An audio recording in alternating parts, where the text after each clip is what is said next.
I think just building your audience is just to be unconventional, like in terms of your marketing and building that, because not everybody's going to leave a review. I feel a lot of people leave reviews when they have a bad experience, and Mhm. it's going out of your way to be a brand making a splash, to meet and exceed their expectations. And I think everybody does this really well, but to think about yourself as a consumer is absolutely critical. And then why someone will or will not leave a review. Hello and welcome to another episode of the E-commerce Coffee Break podcast. In this episode, we want to discuss how to get authentic Amazon reviews without breaking the rules. Joining me on the show today is Adam Milankiewicz. He is the founder of Test Square, the platform helping Amazon sellers grow with real FTC-compliant reviews. Before that, he built Alpine Dam into a 15-store brand and crushed it on Amazon. He also worked with giants like Tesla and Intel during his time at Nasdaq and the New York Stock Exchange. So Adam brings a rare combination of Wall Street experience and e-commerce to this episode, and I would like to welcome him to the show. Hi, Adam. How are you today?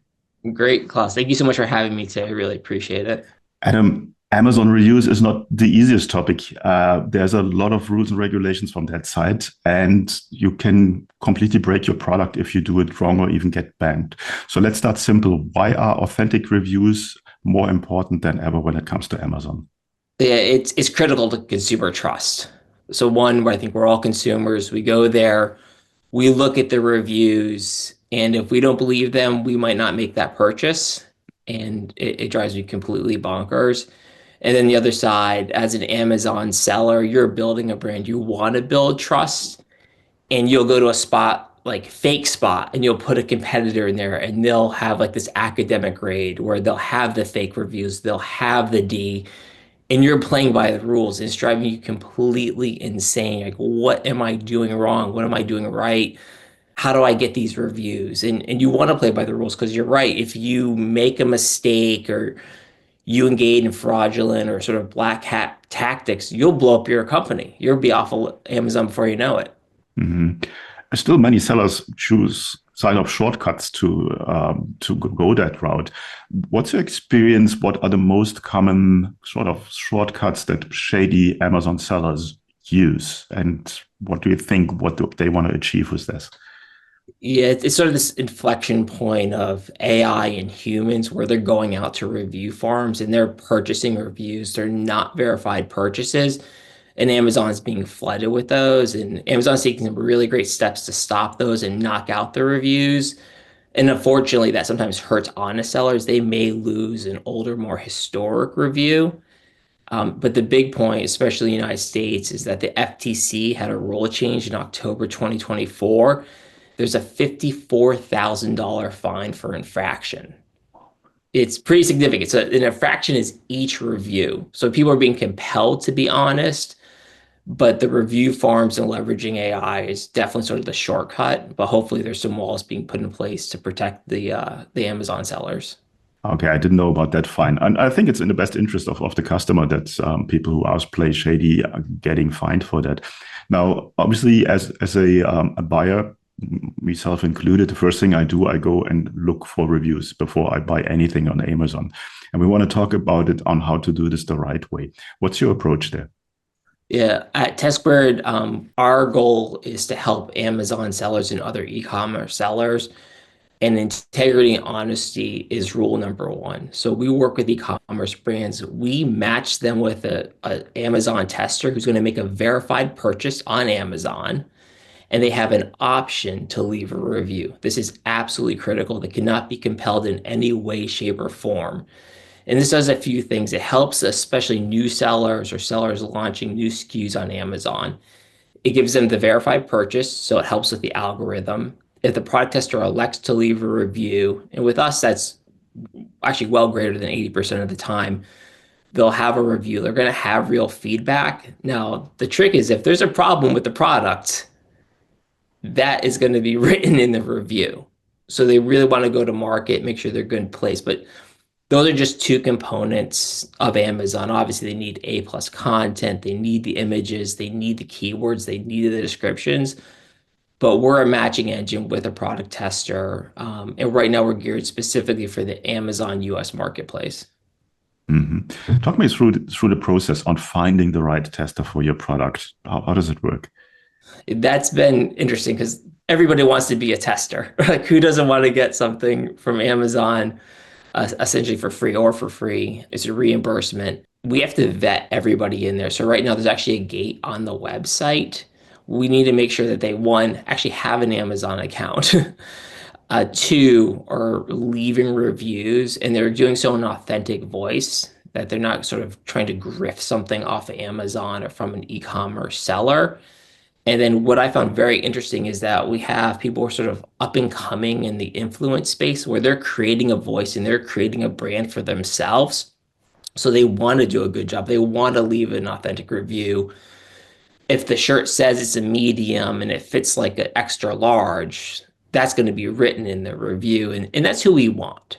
And I think that the seller wants that too. They want the real person, they want the real voice, and they want a face to the person leaving the review. hmm I think it's very important that you don't only have 5-star reviews. I think you need to have a bit of a match. What's your approach there? Is there something that you inform the buyer that they should be prepared to get real reviews with everything, the positive, the negative? That's a remarkably insightful question and absolutely correct. And we let people know immediately that there will be a variety of reviews. And most of the reviews are not 5-star because sometimes there's just a product expectation of the way it's written. I do have one story, and we really don't review books. Once in a while, we'll take them just because it's so hard. It's so subjective. Like what Mm-hmm. you like, what I like. So if someone comes to us and like, hey, we want to submit this product, because even that's vetted, they'll submit the product. We'll even let them know if there's a fit. And we just have to say no a lot of the times because our testing pool doesn't work in specific categories. But we reviewed a book a few months ago, and I was like, "Oh, we'll give it a shot." Notified the author. I'm like, "All right, I can only give you something kind of funny, probably 5 reviews of our entire testing pool, and just no games, complete transparency, really nice open dialogue." I don't think he had any 5-star reviews from us because again, especially a book, it's so subjective. True. And then we have things where there's just sometimes it helps the e-commerce seller just even adjust the way they're describing a product. So with supplements, for instance, like we've had like appetite suppressants to help people lose weight. The way those supplements are designed aren't to like burn a pound a week or a month or whatever that expectation is. It's just to sort of help you get through there. And there was one review we had. It's like, I didn't lose any weight on this. I eat great, you know, 2 stars. And that helped the manufacturer, the brand, recraft their message. So there's a little bit more clarity. And I felt it was really clear description, but they're like, wait a second, not everybody feels that way. So it also helps them just adjust it. Like, hey, this is to help you achieve your goals. And again, they were not misleading anyone at all, but I think the feedback helped them. hmm It's interesting. As you said, subjective products might not work well. Are there specific industries or product ranges where this works very well? For the broad stroke is health and beauty. A Mhm. lot of like beauty skincare, especially for women in particular, it's really, really strong area for us. I think people want to know like how it feels, the texture, the color, especially the people who give reviews who will leave pictures because we all look different. That's very interesting to me because that's not a market where I buy products personally. And then the next one is kind of funny is it is actually the supplements in particular. I think it's a lot of people building brands and building trust. Like I'm taking magnesium glycate to help me sleep, or I'm interested to help me sleep, and they want to read a review that like, oh, it did help me sleep. Or there's like a really crazy review where this one wasn't one of ours, it was one I was reading where like they had like a one of those blood tests done that their magnesium levels were too high, that they took magnesium. It was a really elaborate story and nothing to do with our brand, but even you see richer and richer, richer feedback. I'm like, well, that's definitely not a fake review. That's someone who's used a product. But I think supplements are really critical. There's just such a drive for health and wellness that people are really exploring those as well. hmm You mentioned before that the payment or the product review is optional for the tester. How does the process work? How does a brand pick a tester, and what's the timeline? What are the steps involved? Okay, that's interesting as well. So they cannot pick a tester. This is Mhm. important. So they'll submit the product, and then we'll put their product in the category where it matches a specific testing group. So people who actually use beauty care, like, so you wouldn't be matched with specific products. I wouldn't be matched with specific products. So it just wouldn't be a fit. Doesn't make any sense. Then the tester can elect to pick a product on their own. So there's no coercion whatsoever, and there's no undue influence. It's like, oh, okay, great. There's, five different types of vitamins available, like vitamin D and magnesium and, whatever. They can choose one. So that's sort of in their bank or most sweet spot of products that they're interested in or have worked with in the past. Mhm. In regards to the timeline after a product launch, how many reviews can you collect? Is that a once off or should you do this ongoing? How does that work? We don't work on a reoccurring model. That doesn't work Mhm. for our customers. So they'll subscribe to either, 5, 10, or 15 reviews. What's important too is that those reviews are staggered. You can't just dump a whole bunch of reviews into Amazon. But again, those are optional. And we'll say you'll get all your reviews if you're going to get them in about 35 days. But a lot of it is dependent on the product. So again, if it's that skincare item, they could leave the review the next day. Like, hey, this is supposed to match my tonality. It didn't, they're going to write that review. Now, if they're taking a vitamin where they have an expectation that it's going to affect some sort of change in themselves, that might take a little bit longer. So maybe if it's hydration, sure, they went for a run. Hey, I didn't cramp up. I think this is really working for me. Great. But again, if it's something like the magnesium where they're working to let it sleep, it might take days to weeks for it to get into their system. So that reviewer may elect to leave a review 2 to 3 weeks later. It's a very easy conversation to have with the seller. They understand their product better than anyone. Okay. Some sellers might not know about the massive impact of reviews on their product detail page. Can you talk about that and what you see, how many reviews basically can impact and rank a product better? Yeah, there's great products like Jungle Scout and Helium 10 out there, and amazing consultants that can help them as well. But from what we understand, 20 reviews that are authentic is sort of the key to the algorithm. So if you're a new brand or a new SKU, you have a honeymoon period on Amazon that's 2 to 4 weeks, and you Mhm. want to get those initial reviews as quickly as possible, and then essentially have an ongoing stream. But we're hoping that you'll get out of the gate really strong and you're going to build that momentum through your selling experience. But that if you're a new brand or a new SKU, 20 reviews, that's going to be impactful for the algorithm. But most importantly, I mean, the content, the keyword tasks, they have to be good. You need the 150 characters in the title. And we help people. Like I use Helium 10 all the time. I think it's great. I'll take a screenshot, send it over to them. Hey, check out Helium 10. You should do this, make an adjustment. Especially the book I was alluding to. I mean, that's a space. If you look at books on Amazon, they don't follow any of the rules because the name of the listing is the book. They don't really use keywords for whatever reason. So I think, again, we don't really work a lot with books, but if you're selling a book, get a trial of Jungle Scout or Helium 10 and optimize your listing. I mean, that's the most important place to start.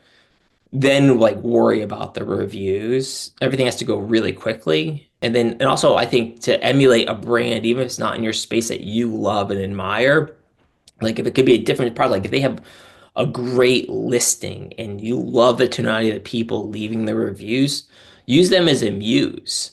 Like think about how they're doing their images and think about the style, like something that appeals to you. And those powerful listings are going to also help get more reviews and build a little momentum, I think. Mhm. I want to talk a little bit on the onboarding process on your platform. Now, obviously, you have two sides to it. So you have the brand, you have the merchant, and then you have the reviewer. How does it look for each of them? If you're an e-commerce brand, when you come onto the site, one, we have to authenticate your account and make sure you're a real person. So you essentially submit your information to us. We verify your email address, we verify your Amazon account, make sure that you're a real person. Then what they do is they submit their product to the platform. It's really easy. It's a link to the Amazon listing. It's an image of the product. They select the number of reviews that they want, and we vet it. And again, if Mhm. it's a blender and we don't have, actually, that'd probably be very easy. But if we couldn't support blenders, for instance, then we would let the reviewer know or the e-commerce brand know that we can't support that. If we can support that, it goes into the testing pool. And then again, it's matched with that bank of testers specifically. And then they make those verified purchases. The testers reimbursed for that, of course. That's completely in line with the guidelines and the policy on Amazon and the FTC. And again, they have that option to leave the review. Mhm. Let's talk about the pricing. You said the tester get reimbursed. How does it work? How's the payment, and where do you earn? Yeah, so for us specifically, we have a fee for each of the packages that we offer. So that's how TestSquare generates its revenue. And then on there, when they're filling out the form, they'll say that, oh, the blender costs $99. It does or does not include shipping. And then that dollar amount is then sent to the tester. And so we'll act as an intermediary. So again, they don't know, the e-commerce brand doesn't know the tester. Again, it's really having that wall up there so that there's no undue influence. Hmm. Hmm. No, that makes perfect sense, and I like the concept. It's still anonymous, but you have testers who know what they should do, and not just write random stuff or copy and paste stuff, and you end up with really quality reviews on your store. Is there anything that you want to share with our listeners when it comes to reviews that we haven't covered yet? I think just building your audience is just to be unconventional, like in terms of your marketing and building that, because not everybody's going to leave a review. I feel a lot of people leave reviews when they have a bad experience, and Hmm. it's going out of your way to be a brand making a splash, to meet and exceed their expectations. And I think everybody does this really well, but to think about yourself as a consumer is absolutely critical. And then why someone will or will not leave a review. It's massive. They're really hard to get an authentic review. It's difficult, but once a few reviews are there, they really start to build upon themselves. Yeah, I think authenticity and trust are the keywords there, because in times of AI, things become a little bit blurry, and you want to make sure that as a brand, you basically represent real people. And I think that's the approach that you are following. Is there one final thought before we come to the end of the coffee break today that you want to leave our listeners with? Yeah, I think the most important thing again is really to be your authentic self as a brand is absolutely critical and surround yourself with people who are as well. And I think that brings everyone success. Absolutely. Where can people go and find out more about you guys?